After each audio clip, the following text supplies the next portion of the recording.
there, vinyl community.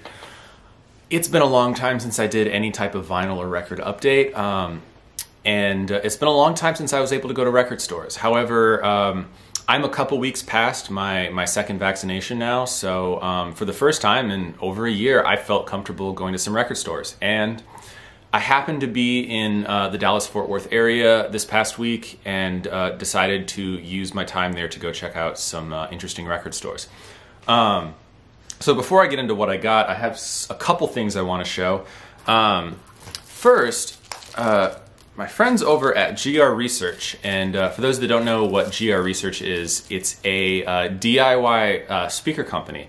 Basically, they sell you speaker kits and you build them yourself, which is something I have neither the time or patience for. But if it seems like your thing, they make some pretty cost-effective speakers that can really compete with manufactured speakers.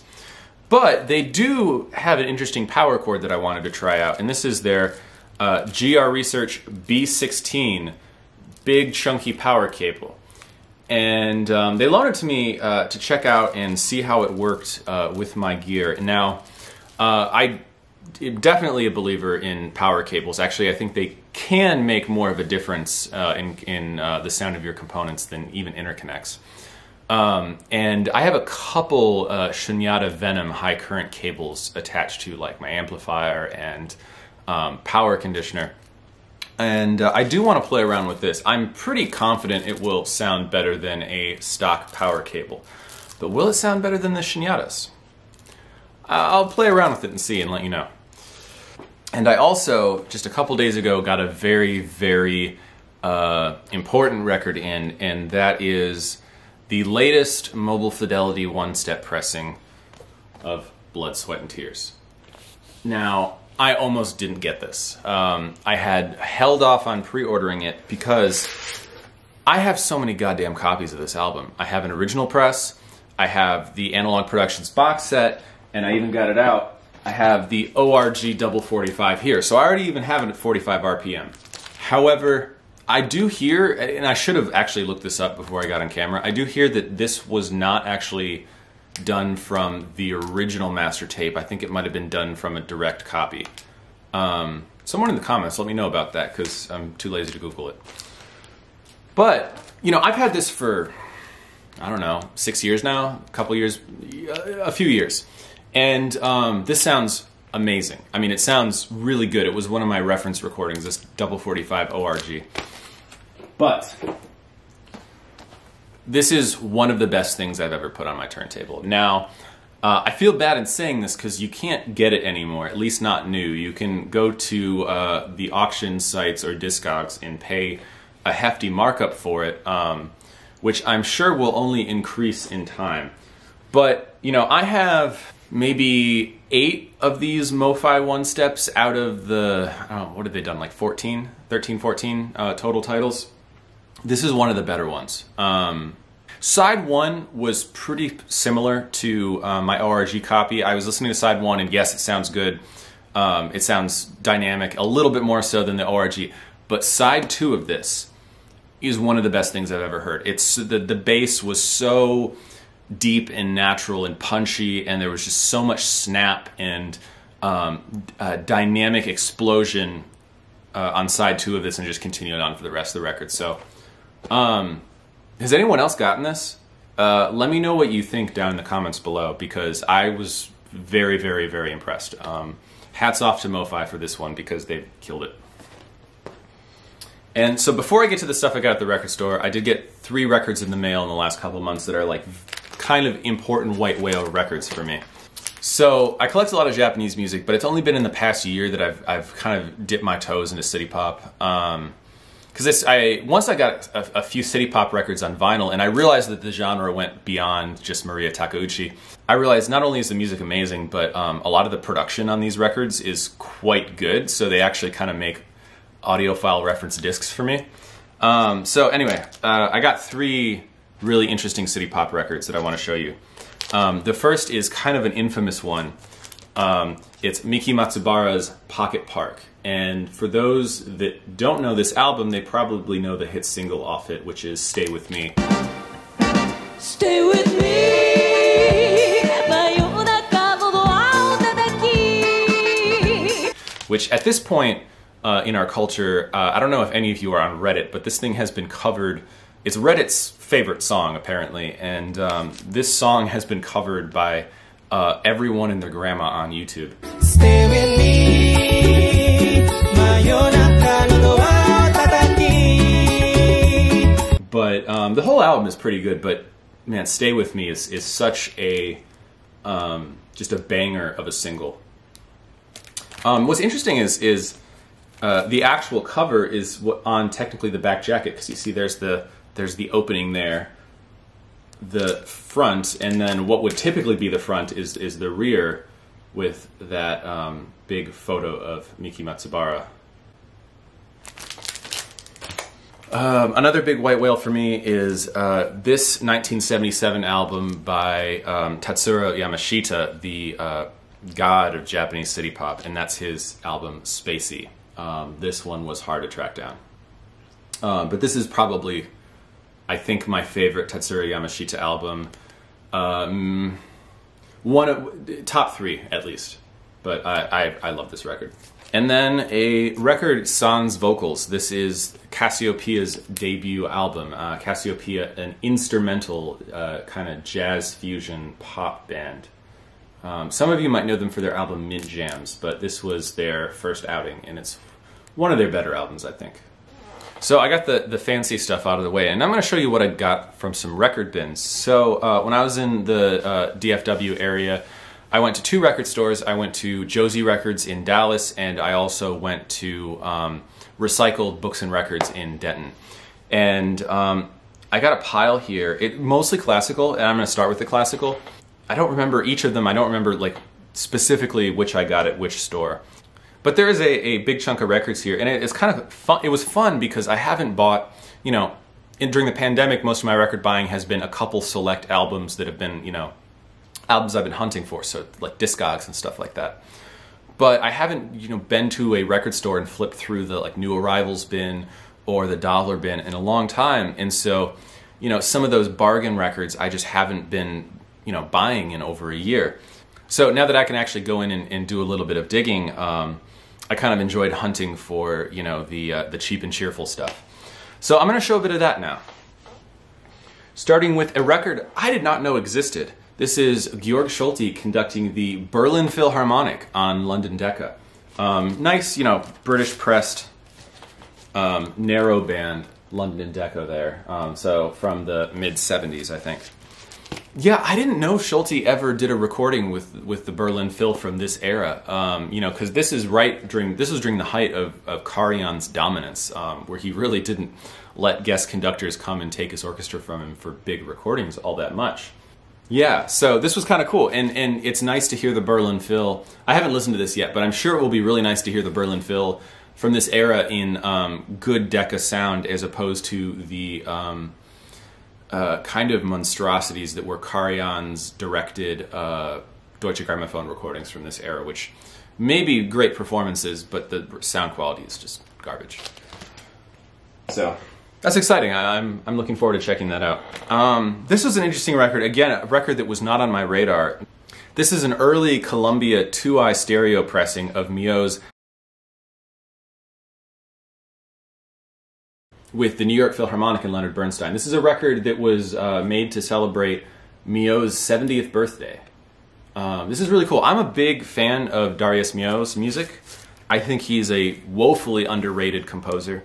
Everything I've ever played by him has been just an absolute joy to play. It fits together so well. It's really interesting too, because Milhaud has this style that mixes jazz with French Impressionism and neoclassical and neo-Baroque sentiments, and it's incredibly unique. He has an incredibly unique sound and voice as a composer, and I've always appreciated it. Here we are with the 2i Columbia label. This one was definitely a find. I'm always on the lookout for Mercury Living Presence records if they're in decent shape, and this one is.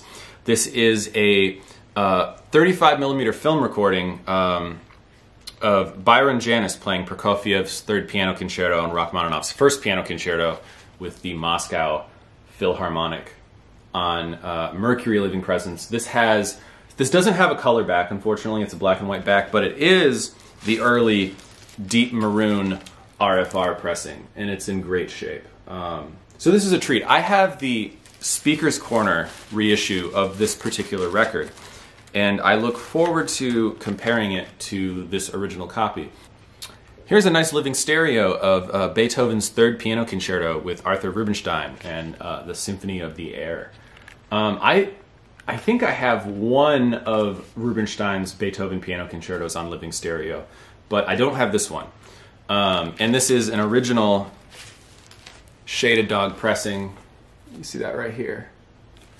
And you know, the Rubinstein Beethoven piano concertos are not my favorite recordings of the Beethoven piano concertos. You know, the ones I turn to a lot are Wilhelm Bachus on Decca. Those are much harder to find and much rarer.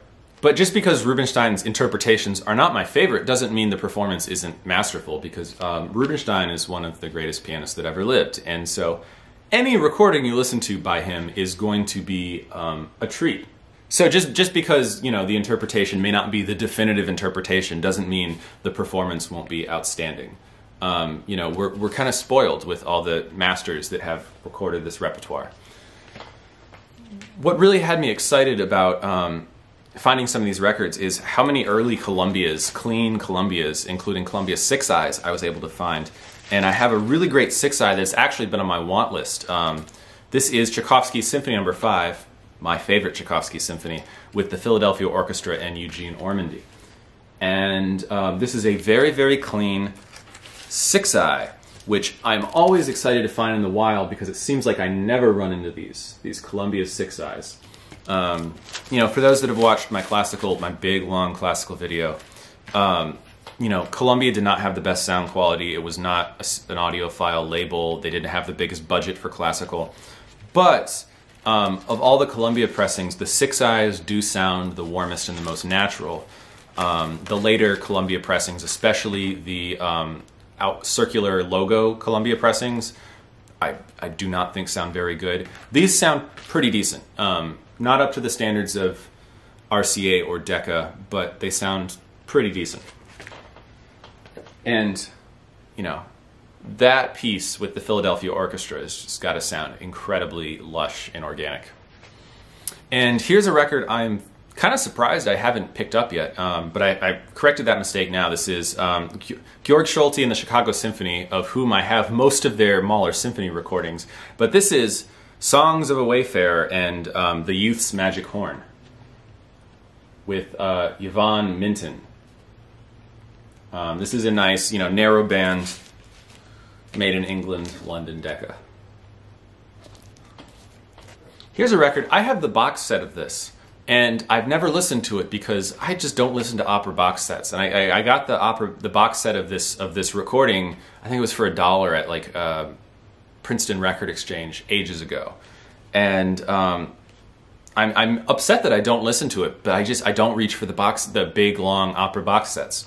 So I remedied that, and I picked up the highlights version of the recording. This is Berlioz' Le Troyen with Colin Davis.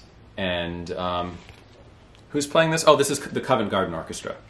Yeah, I love Berlioz, and I've actually never seen Le Troyen, and I want to, but it's a long opera, and it's a big commitment. But having the highlight record is probably going to encourage me to explore it a little bit more. Another piece that I'm not as familiar with as I should be, I only have one recording of it, and I've listened to it maybe once or twice, but is Fauré's Requiem, and this is another great Phillips recording with the Rotterdam Philharmonic of Fauré's Requiem.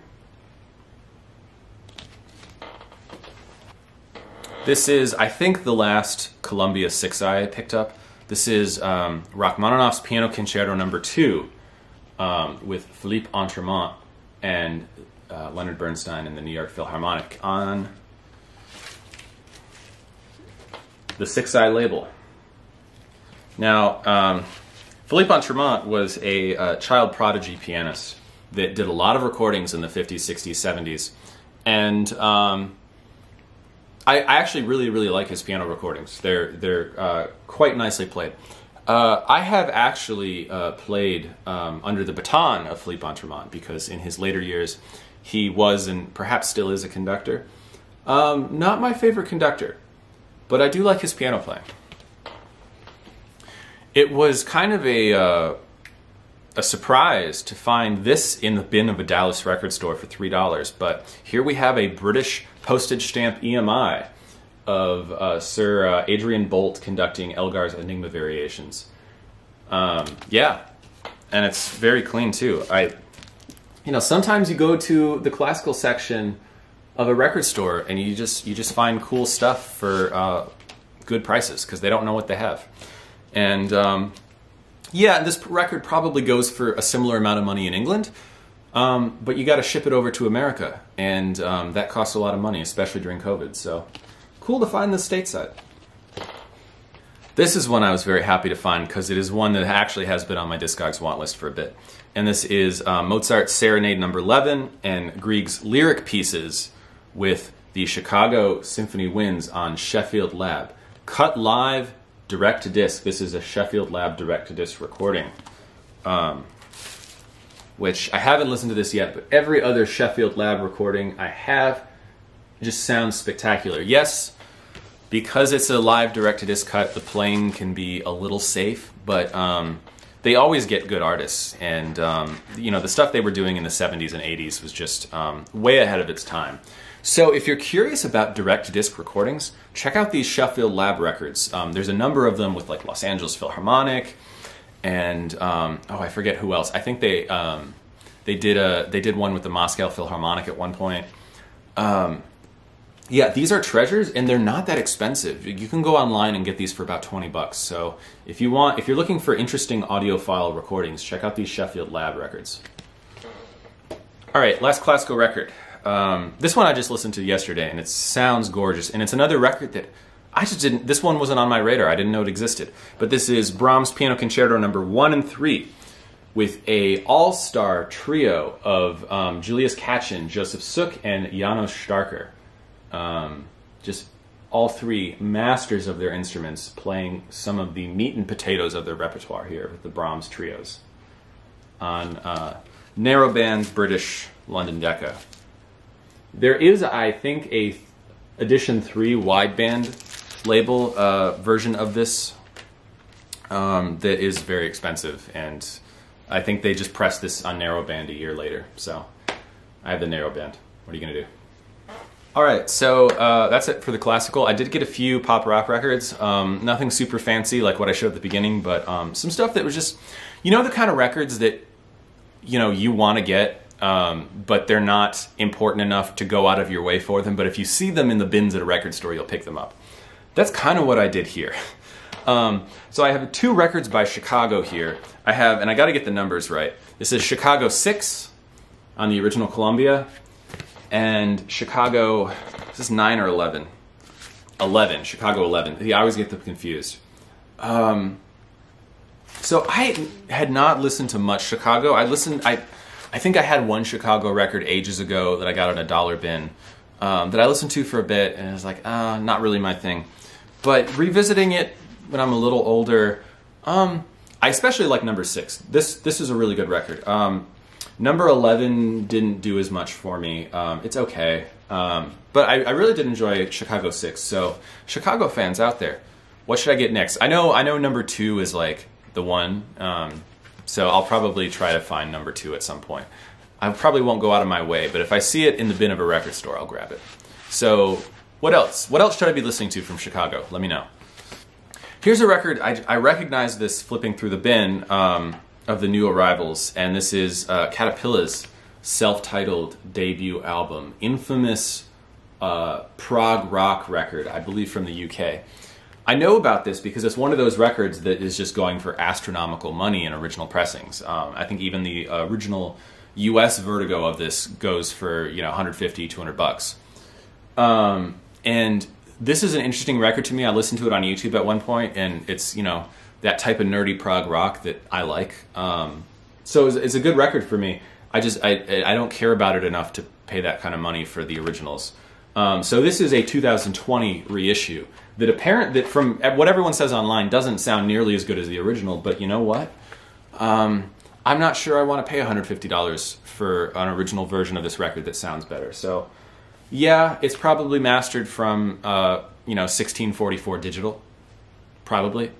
It sounds all right, but the music's cool. And it's interesting, and for, you know, the $15 I found it for, I will give it a spin and give it a try. And I don't think I would have done that if I would have stumbled across the original pressing. So sometimes you make compromises. These were records I've been meaning to pick up for ages, and I got worried that I had missed out on them. And these are the Ryan Smith mastered Aerosmith reissues. So I have the original self-titled debut album here, and then also Get Your Wings. The only one of these I had already had is I had Toys in the Attic. That was the only one of these Aerosmith reissues or Aerosmith records in general that I've owned.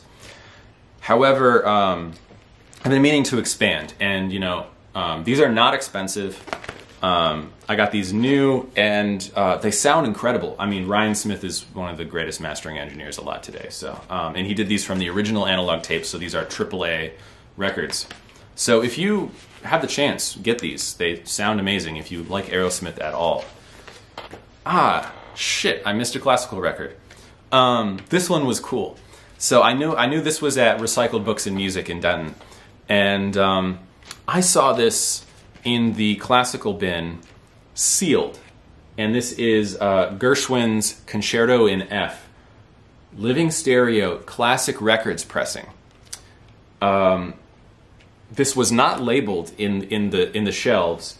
It was I knew this record was a living stereo, and it was sealed, and it had the little tearaway plastic on it, but it was still sealed, but it didn't have any insignia at all on it that would identify it as classic records. The reason I knew it was classic records was, well, because original living stereo would not look like this, would not have the jacket like this. But I know what classic records jackets look like on the living stereo editions. And I know that there's never been a like big label commercial reissue of this album, so I knew it was a classic records edition. But I don't think they knew what they had. So that's very cool. I haven't listened to this yet, but and this one has not been reissued by Analog Productions, so you either got to get the classic records or you got to get the original. And yeah, so this was a cool find. This was probably my favorite find of this trip.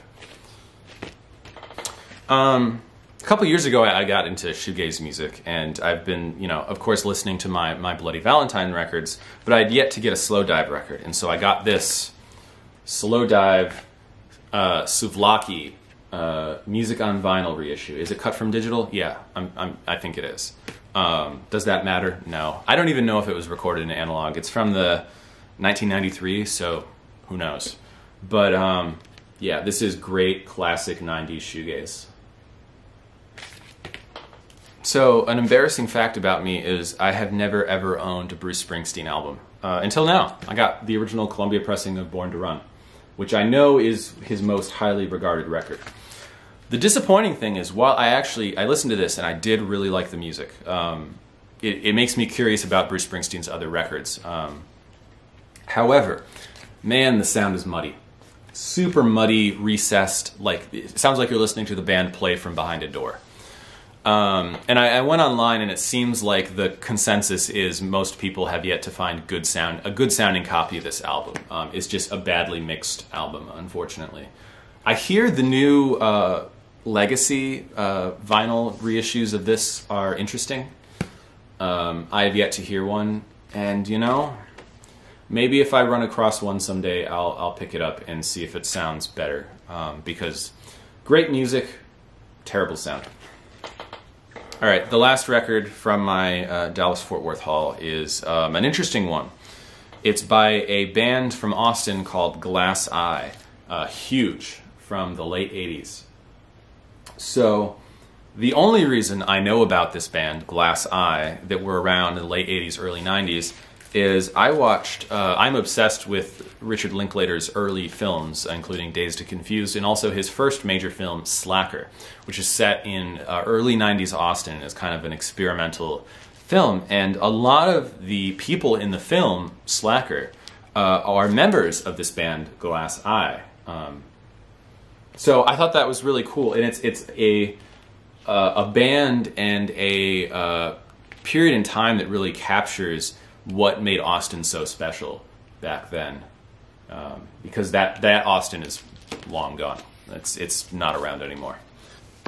All right, so yeah, first vinyl update in a long time. I'm glad you guys stuck with me for that. So I'm currently in Texas. I'm going to be driving back to Phoenix in a couple weeks, and I will try to do some more content when I get back home and figure out what I want to do. I'm thinking of doing some series of videos. I especially want to do a series maybe on Japanese music, and maybe some other things. We'll see. We'll see what's in the works for this summer. So thank you guys for sticking with me. Thank you guys for watching. If you are not subscribed, I guess YouTube says I should do that. So go hit the subscribe button. And whenever I feel like getting in front of the camera, you'll see my videos in your feed. So thanks for watching, guys. Take care. Cheers.